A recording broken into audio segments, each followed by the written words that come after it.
Shout out to Kalshi for sponsoring Mets Daily. Use that code FANARCHBASEBALL to get $10 when you trade 10. Series split, you'll take it. Listen, that was a sweat on Thursday for the Mets. Afternoon game, so we didn't have a show yesterday, but we're back today. And listen, you'll take the win. It wasn't pretty. Bases loaded, top of the ninth, no outs. You don't score a run.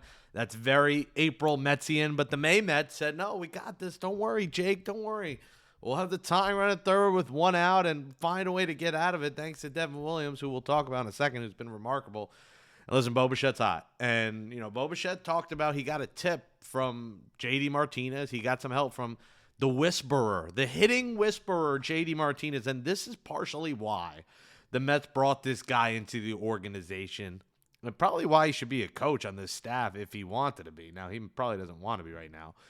Get his cushy paycheck to watch from afar and give some tips and be an advisor. And whatever he's doing is helping. It helped Mark Vientos.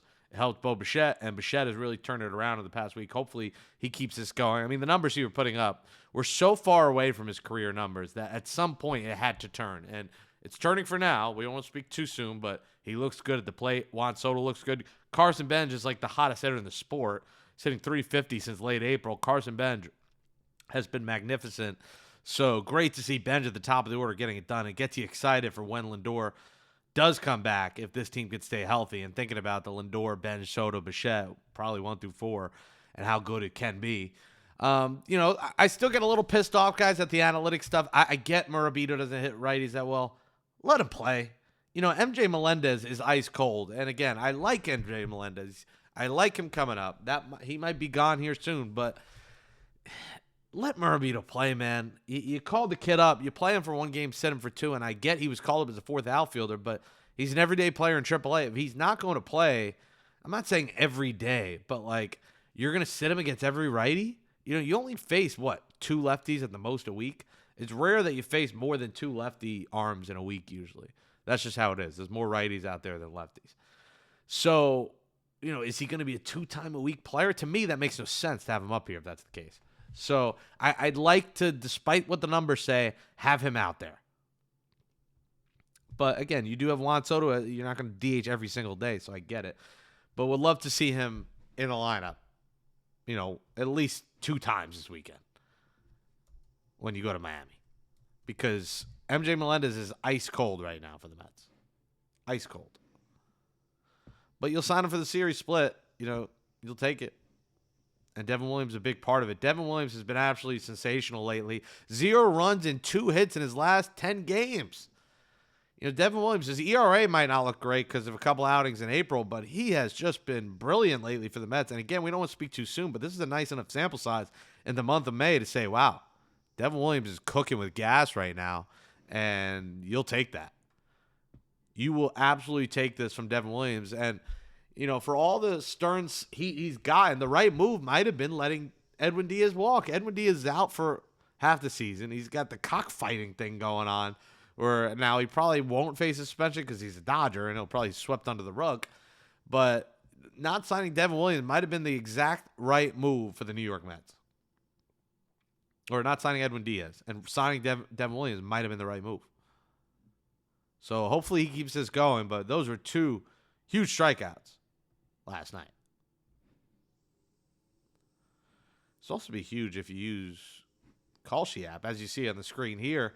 With Kalshi, the Mets-Marlins game is almost a dead heat. 51% of people are predicting the Marlins. 49% are predicting the Mets. Below that, when you go to the game, you got the player props as well you can go with. On Kalshi, you can trade every single game. The Mets, they're trading at just a 2% probability of winning all, which means you'll get a boatload of money if the Mets win. A $100 trade pays out $3,700 with the win. And then again, 51% 49, so a 100% $100 trade would get you right around $200 if the Mets win. On Kalshi, you're trading against peers in a live market, meaning there's no house. And as the probability changes, you can buy in and out of your position for a limited time. Download the Kalshi app. Use that code FANARCHBASEBALL to get $10 when you trade 10. KALSHI, trade on anything. So thanks to Kalshi for sponsoring the show as usual. And thanks to Tobias Myers for starting today against the Marlins. The Mets giving everyone kind of a day back. The Mets have had a ton of days without a day off, and they're pushing everyone back. Jonah Tong was in consideration. I think this is the right move. You go to Myers. Now, the downside is it's probably going to be Eminem, Myers, and Manaea, which at one point I really wanted. You know, if you watch this show every day, that's what I was calling it, Eminem. Right now, I don't. Obviously, we don't have to address it every day, but Manaea's been atrocious, and he's probably going to be out there. So you got to score some runs. Yesterday, you had a lot of chance to score runs. You only had the Bichette 2-run single. Would be nice if they could score some runs. But Myers is probably going to be 3 innings, and then it'll probably be Manaea. Now, they could go to Brazoban again. He only threw 9 pitches, and I assume they pulled him for this reason, that they would need him today. So you could go Brazoban for an inning, maybe put Warren back out there. I don't know what exactly they're going to do, but to me, that could work. You could go 3 for Myers, 1 or 2 from Brazoban, and then 1 or 2 from Warren, and then go to the bullpen. But you know, Mets had to use all their relievers yesterday, so they're going to need, if Manaea does pitch, they're going to need Manaea to do something. You know, if you're going to be on this roster, you can't be giving up runs every time you go out there. Would like one outing where Manaea is not giving up runs. But Peralta likely Saturday, and Scott will likely pitch Sunday, then McLean on Memorial Day as the Mets play the Reds. You know, Marlins are coming in struggling, but they got some hot hitters. Otto Lopez is leading the league. He is just putting up insane stats this season for that Marlins team. You know, Otto Lopez is hitting .342, 4 homers, 21 RBIs. Liam Hicks, 9 homers, 42 RBIs. Xavier Edwards hitting .316 with 6 and 19. So they got some talent in this lineup, man. They have a lot of guys putting up really good numbers, from Edwards, Lopez, Hicks. Marcy's having a down year, but he, you know, can be a mech killer. Rest of their lineup, bit of a downturn, but 3 good hitters, and their pitching has been good. You know, they've had really good outings this year. You know, they're not facing Sandy Alcantara, thankfully. But Max Meyer is pitching. He's at a 2.85 ERA. So, some good pitching from the Marlins, but they're playing bad baseball right now. And this is the Mets' chance. Man, 2 out of 3 would be nice, but a sweep would be really, really good. Mets sweep the Marlins. They get themselves to 3 under before they start the homestand. That would bring some buzz to Citi Field for Memorial Day and Memorial Day week. If the Mets could enter the homestand with a chance to end the homestand 500 or better, that would be huge for this team. The Marlins reeling. The Mets have actually passed them in the division. Marlins 22 and 29, Mets 22 and 28. Then they'll take on the Reds, who are 26 and 24, entering the day on Friday.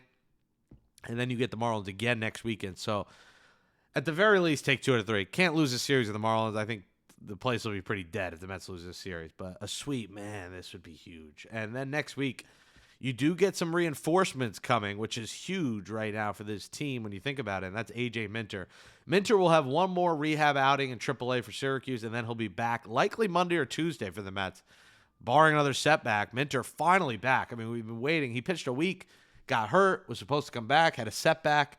Now he's finally hopefully going to be back on the homestand, so that's huge for the bullpen. What that means, finally, Craig Kimbrell will likely get DFA'd, and that will be massive for this team. Get Kimbrell off the team, Minter replace him, and then you got Minter, Raley, Weaver, Williams.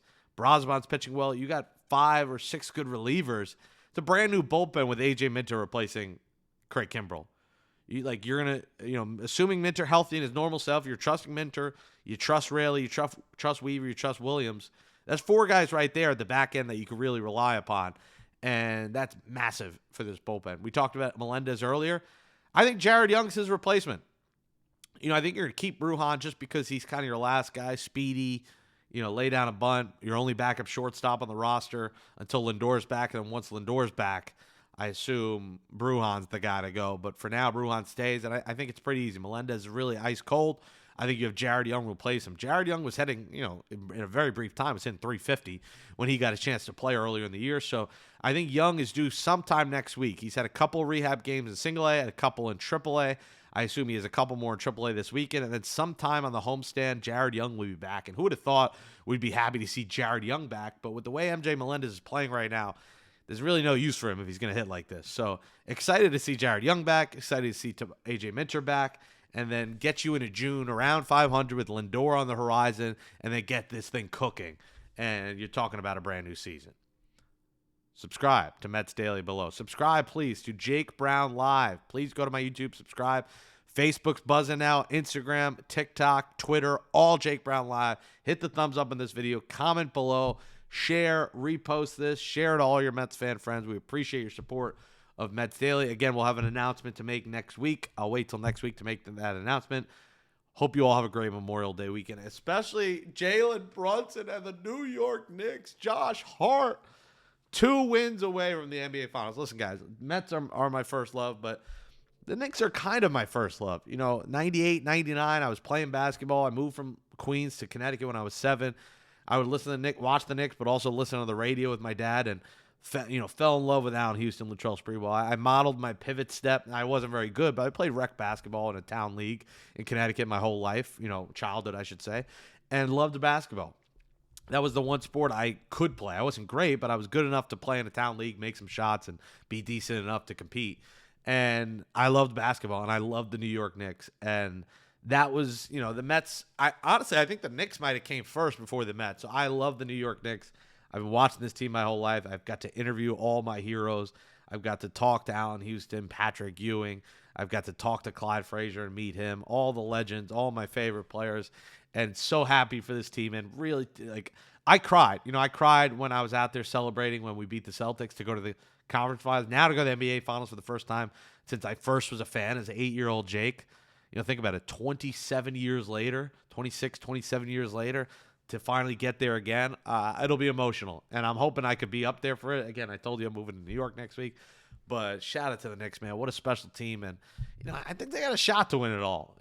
Thunder and Spurs will be tough. I'm rooting for the Spurs. I'd rather play the Spurs. We've clearly shown we can match up decent against them.